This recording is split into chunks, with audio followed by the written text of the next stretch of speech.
Good morning. Welcome to the Foster Swift Sports Talk podcast. I'm your host, Dave Russell, alongside my two co-hosts, Charlie Sarche and Tony Delamonte. Today, we're joined by Detroit Catholic Central head football coach Justin Cessante. Coach Cessante just completed a perfect undefeated season and won the Division I state championship, beating Cass Tech at Ford Field 42-19. He's in his third season and has an impressive 34-4 record. Coach Cessante is a Catholic Central alum and highly accomplished athlete. Had back-to-back state championships at Catholic Central and later a national championship at Grand Valley State under Brian Kelly. He also serves as director of Legacy Center Sports Complex and is the executive director of the Lead Foundation. Coach Cessante, thanks so much for joining us today. I'm blessed to be here. Thank you for having me. So, we want to start out and hear about this incredible season and obviously the state title game. Can you kind of walk us through that? Yeah, first and foremost, coming back to my alma mater and being able to take over such a storied program was a great responsibility and something that I did not take lightly, and really put the blinders on when I decided with my family I was going to make this commitment to these young men in this program and the community. We had some lumps. I know that 34-4 sounds awesome, but those within those four losses was just devastation for me. Some of the hardest losses I've taken in my sports career, and how are you going to respond? And so we picked ourselves up the first year after a district loss, the second year after we knew we were the best team in the state and didn't prove it on a Saturday afternoon, and then we came back and finished what we started was our goal. And 3 years that these seniors have been now around the culture that I'm very proud of, that our staff and myself has implemented within CC. And it's not reinventing. It was just adapting to the new ways of society, keeping the old school, mixing it with the new school, whether that's scheme, whether that's branding of the program, whether that's just exposure of your own program. Our players don't have to go anywhere for anything. We have everything in one spot. We run our program as much as a college as possible. And for all those people who say we recruit, I don't know what other people do. All I know is when people come into our school and I can actually have a conversation with a parent and somebody who aspires to play football at Catholic Central, I say a couple of things.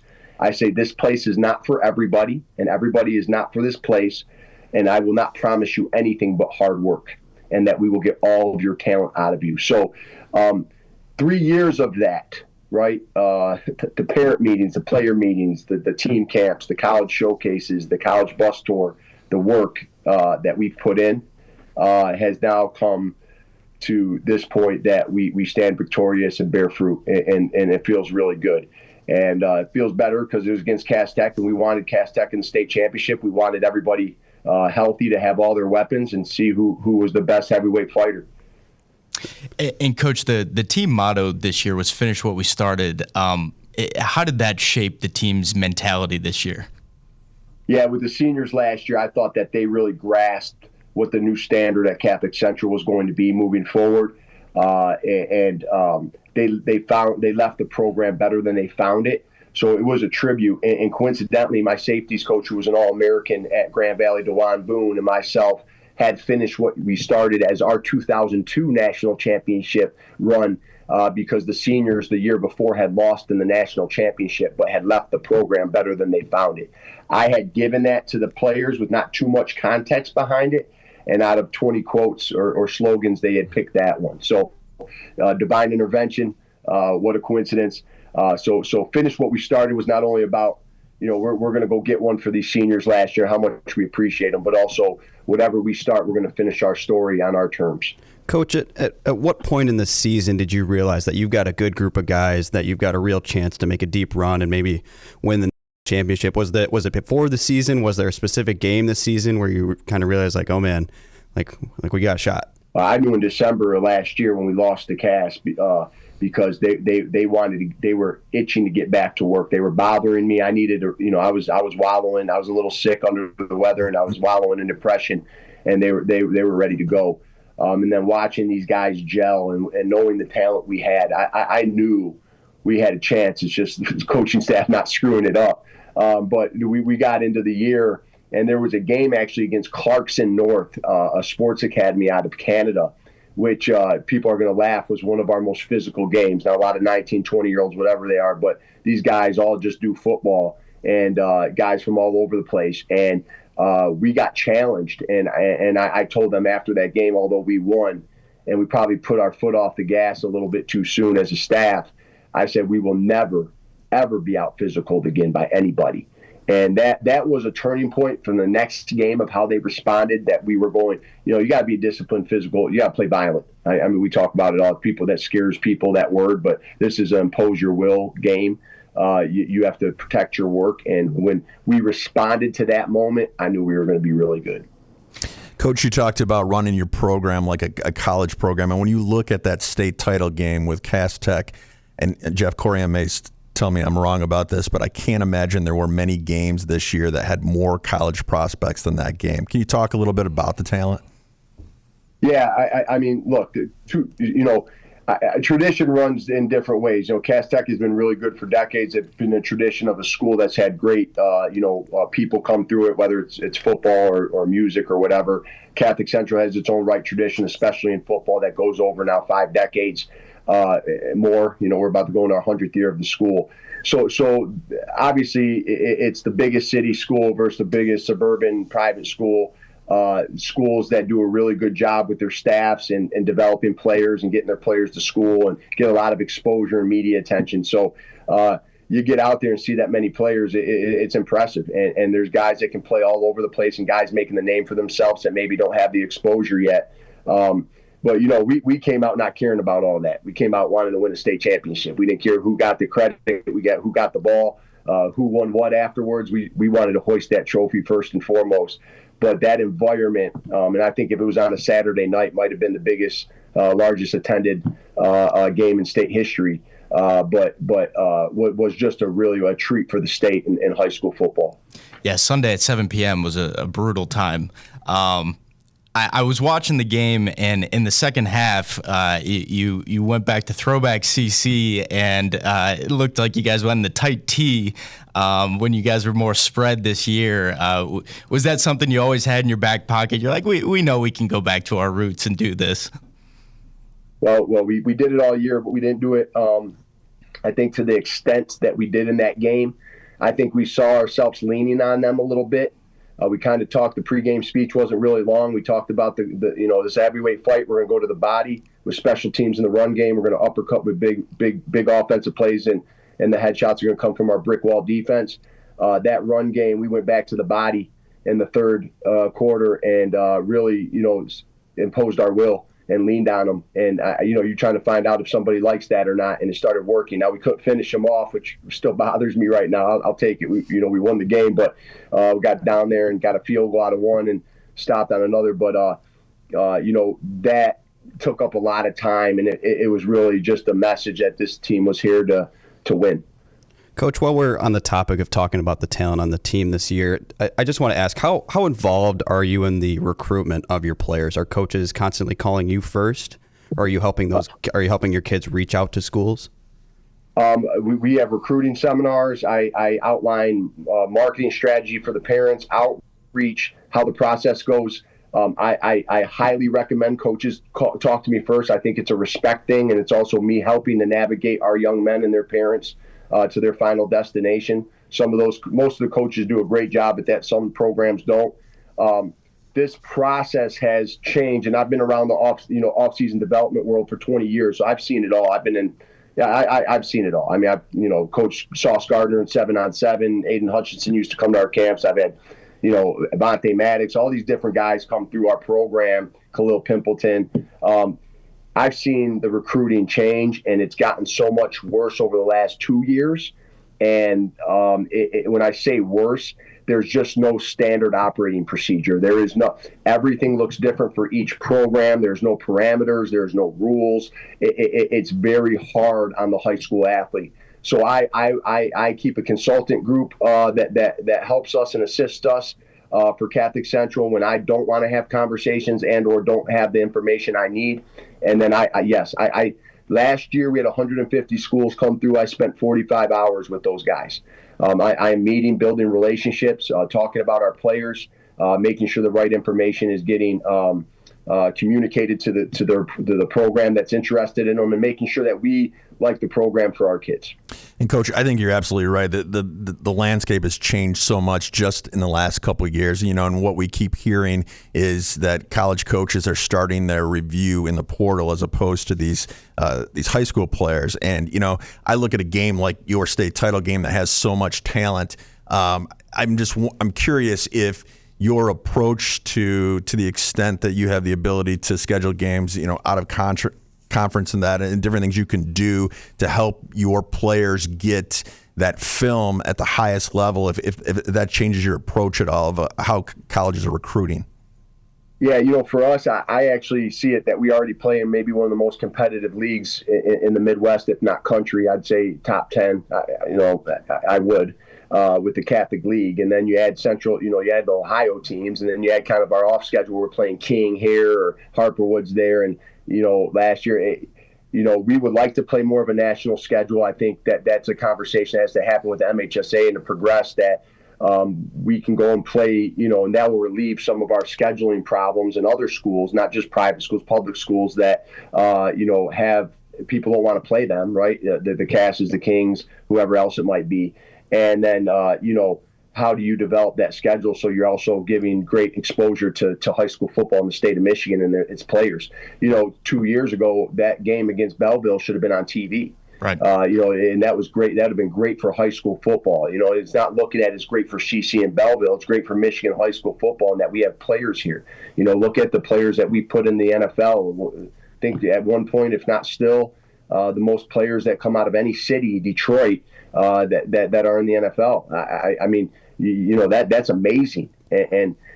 So we're at a point right now, not to get off the subject, but kind of at a point right now that, we're good with our scheduling. We're not California and Texas where the depth and you have, 20 Division I guys and the depth that you have to play those real physical schedules, because our schedule is physical. And when you're playing that physical brand of football, it's hard to keep kids healthy. So you have to be smart as well. How have you seen NIL or rev share in the last year sort of impact the conversations that you're having with coaches and some of the tough decisions that, I'm sure your players are going through even right now as they decide to, where they want to go and spend potentially the next 4 years? Well, we're in a unique position in society right now. We're in a unique position in recruiting with football, right, in high school. Like, love doesn't go so far. Love is shown in compensation, because this is truly now 100,000% a business. So you can tell me everything you like about the kid, but if you're giving X, Y, and Z to somebody else, or that's what you're spending in the market, then they need a blue book value of what they're valued at. And now you want to point the finger at the kid. Well, they didn't make it a business. And honestly, Catholic Central doesn't care about that stuff, but then we have to care about that stuff. Right? Like, our kids want to go to a place they're going to be developed. They're going to be treated like family. They're going to go and enjoy. But the landscape of college football doesn't even allow that. It's like, hey, go build your value somewhere. And if that doesn't work out there, you can go there. And then you can go there. Or, hey, that coach is going to leave right in the middle of a championship season anyway. So don't go there because of a coach.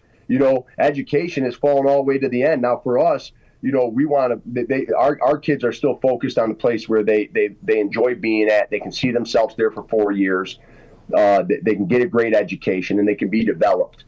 But the NIL and again, the lack of structure, lack of commissioner, lack of business structure around it, contracts, remove a portal, cap space. You have to do it, and it's not being done, and it's a mess. And then you have some coaches and programs that don't know how to do business.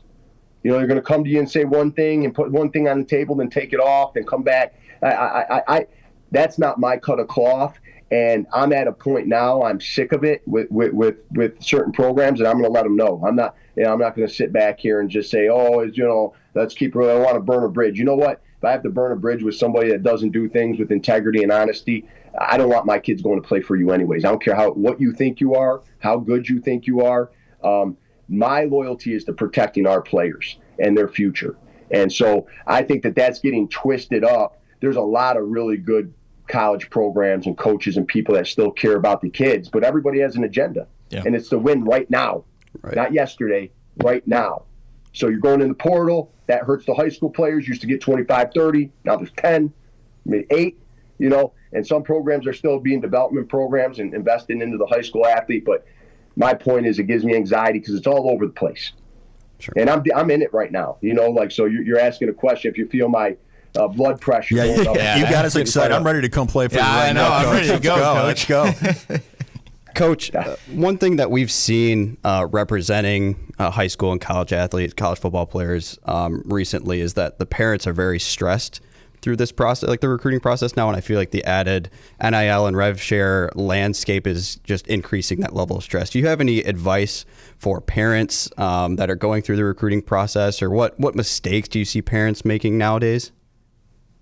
Well, obviously, and this is just coming from me, don't just chase the money.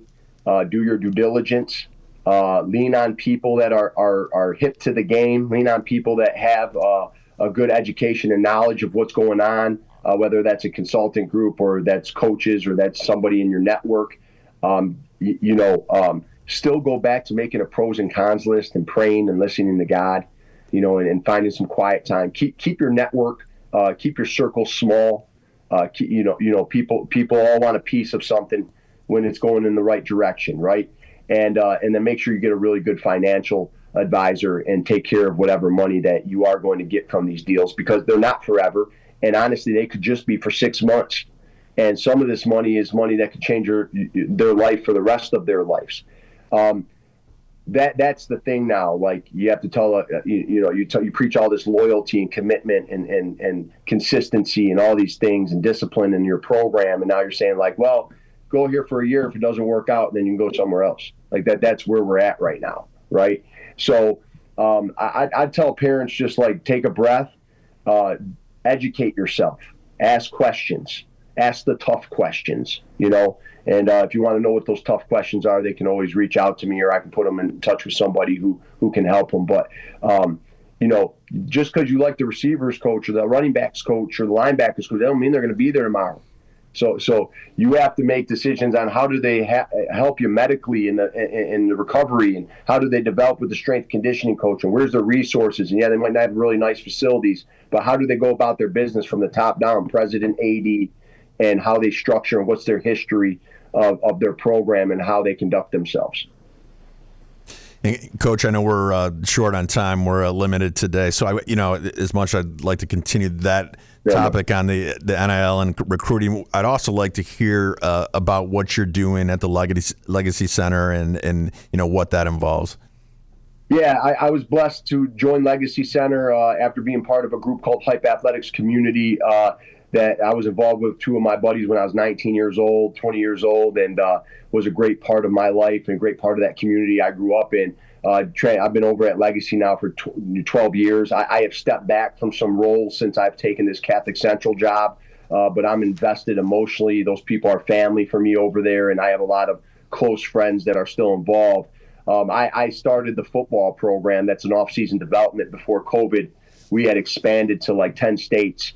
And then we pulled back after COVID, get great strategic partnerships and an ecosystem that helps with education, recruiting, and off-season development. And then I run the foundation, which I'm very proud of, which we just started a prep school under that is ran by Lewis Adams and Eric Pergursky and head coach Alex Greeno. And that's a prep school because there's this space now, this niche that has been created by the portals and the recruiting.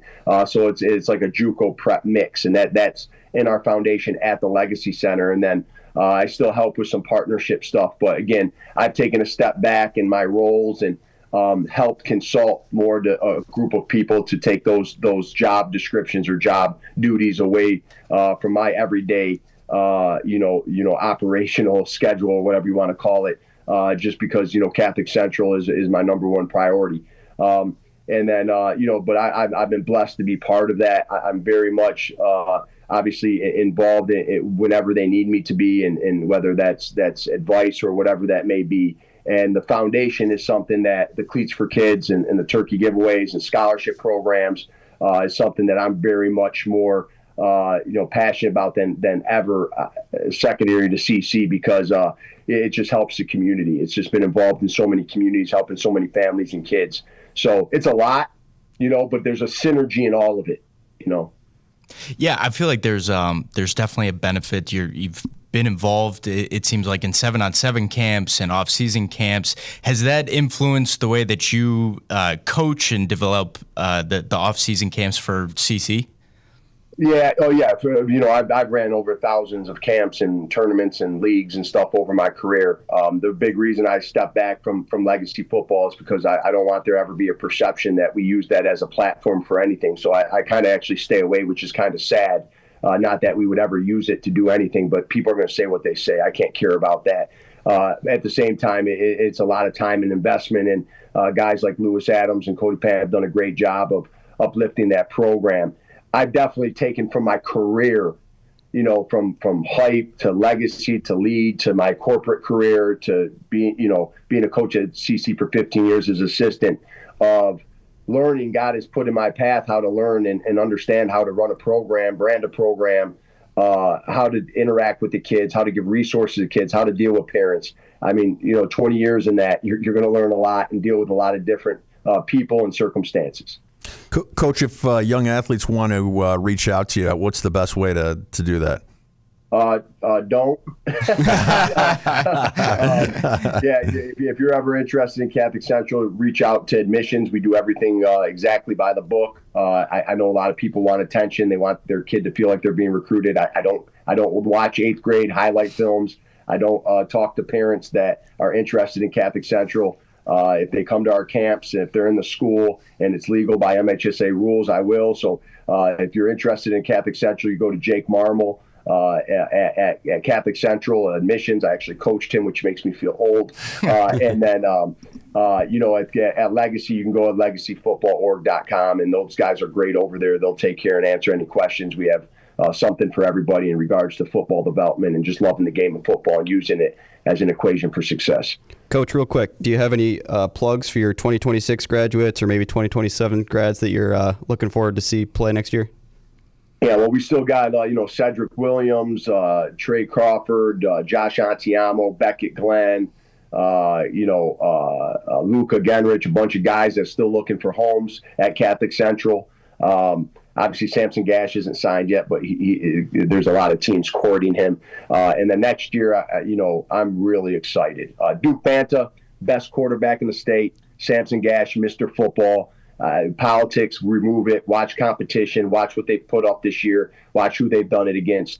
This is not the old Catholic Central where, we have maybe one Division I football player or two Division I football players. We have a lot of players that are really good kids and are going to make your locker room and team better.